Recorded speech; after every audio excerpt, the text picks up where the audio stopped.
Pearce Morgan's Life Stories, sponsored by Ocean Terminal, putting the spotlight on lifestyle.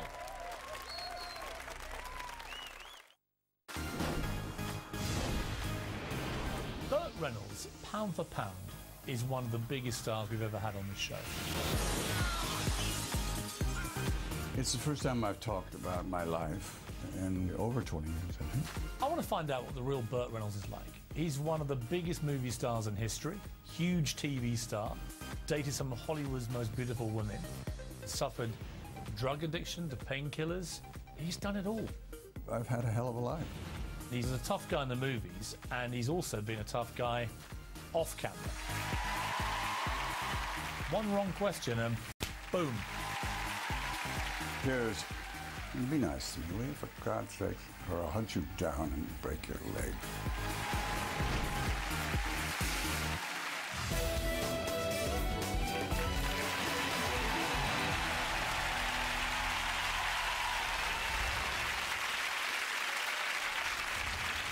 Finally got you here. Burt Reynolds, one of my heroes. Really? Really? How do you feel about sitting here discussing your life? Frightening. I mean, if we're going to discuss the whole thing. We are going to discuss the whole thing. Well, then, yes, it's frightening. I want to put into context just how big a movie star you've been in your life. Because for 5 years, between 1977 and 1982, you were the biggest box office star in Hollywood every year for those 5 years.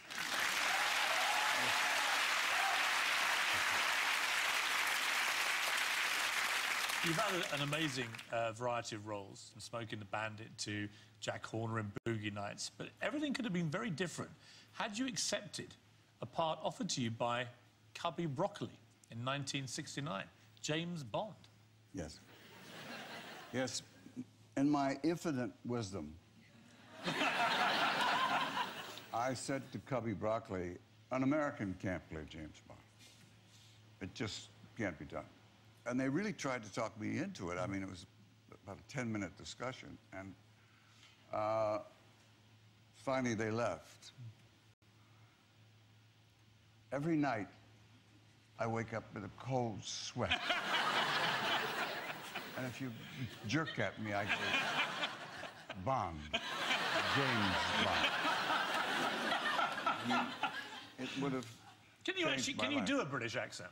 I mean, could you have carried it off? Of course I could have done. Come on, let's have a better your British accent. Bond. James Bond.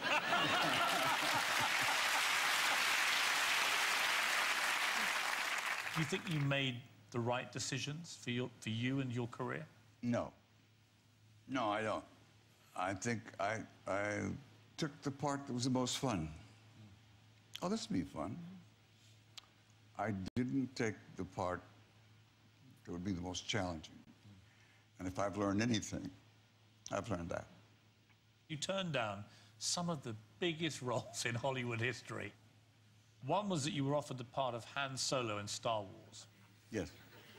I don't regret that. You don't? It'd be nice to be in a part of film history, but no, I don't regret that. John McClane in Die Hard. Apparently you were first choice before Bruce Willis. No, I don't regret turning down anything Bruce Willis took. Now, this one I like. Part of Michael Corleone in The Godfather. Apparently Marlon Brando stopped you taking that part and said if you were given that role, he wouldn't play Don Corleone. That's true.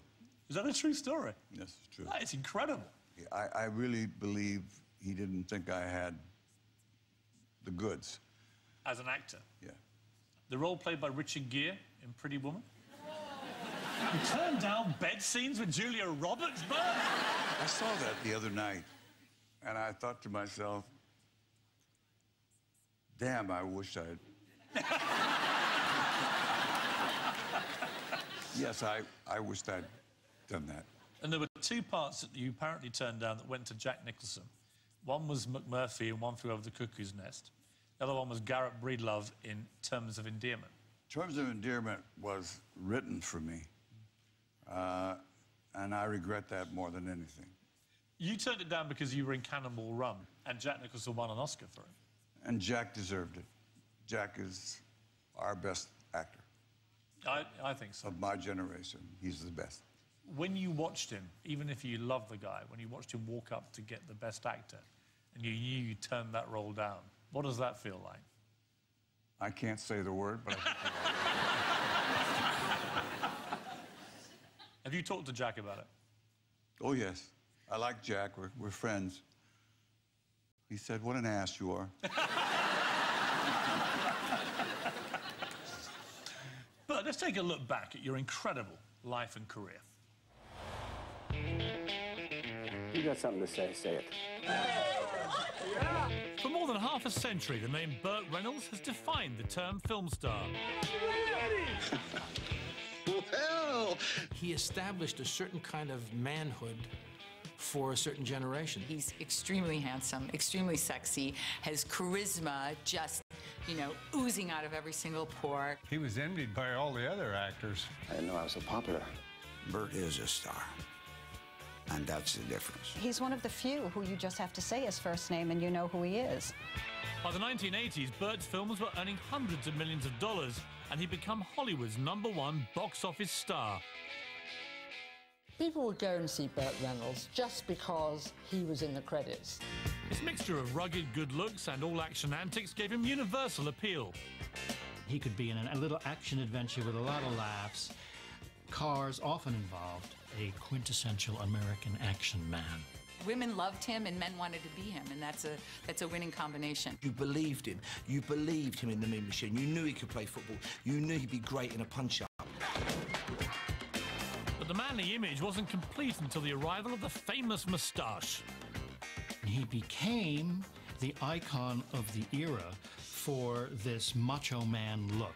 It was definitely his trademark. Girls thought it was sort of a bit fluffy, a bit cuddly. Maybe there's just a little bit of naughtiness behind that mustache that women sense. And while Burt's on-screen characters could play rough, they were certainly smooth enough to charm the ladies.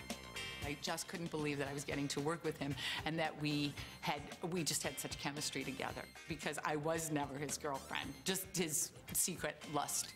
I hope so, anyway. He was for me. And not all the lust was secret.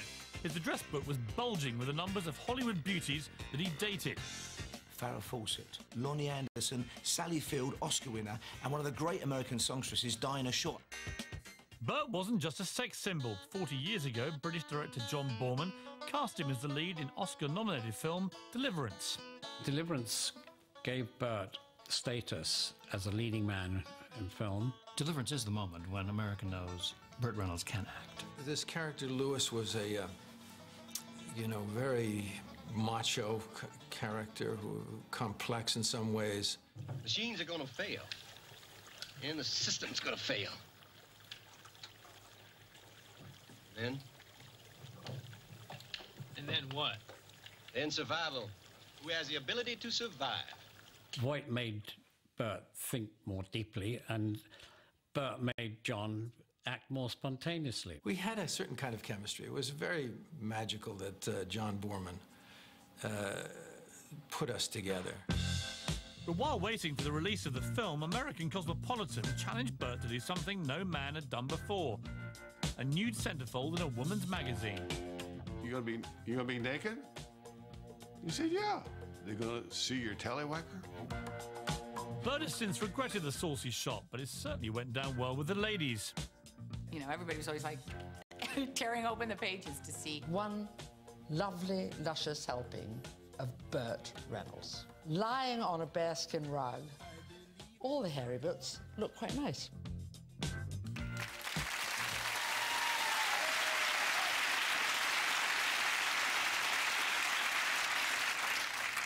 You can't even look at that picture now, can you, Burt? I really can't. I'm very embarrassed by it. Do you actually regret doing that? Yes.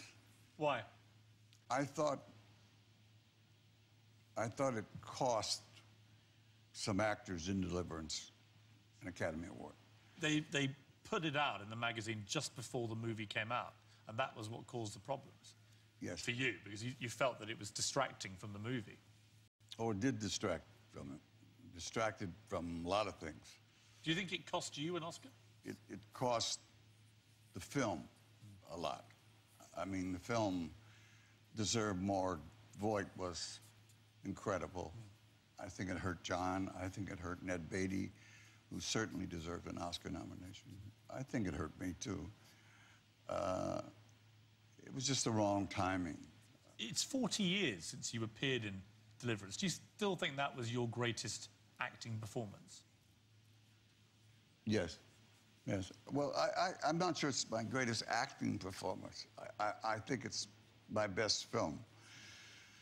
By far, my best film.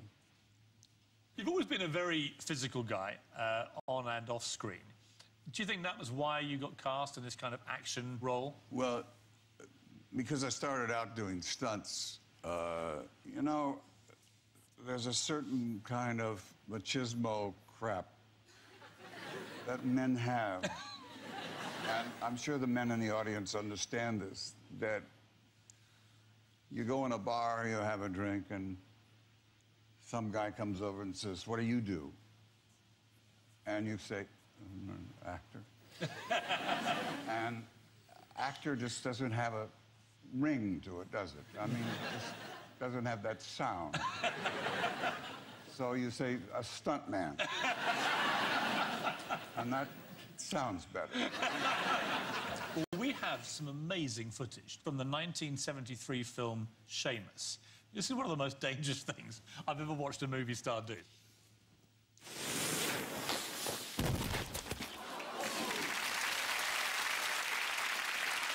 Now, you nearly broke your neck because you were supposed to grab the branch, or you were trying to, and it slipped. Yeah, you could see when I hit the ground how beloved I was by the crew.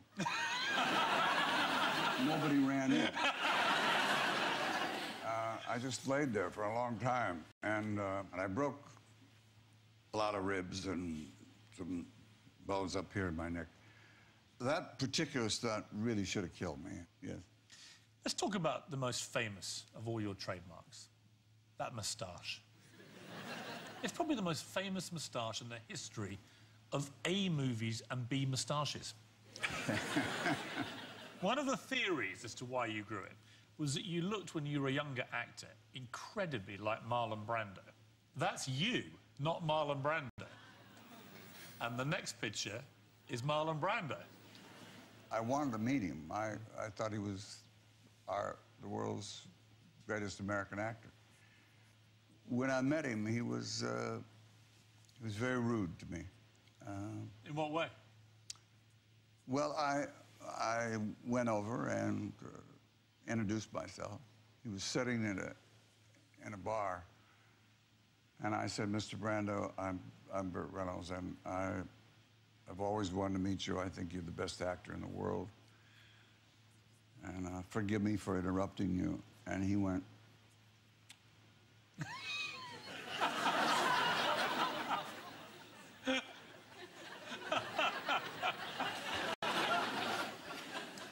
I don't know what that all meant. But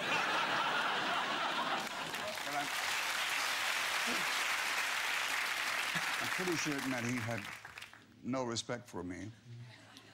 I think that's probably when I grew the mustache that night. I would have killed for a hug from him.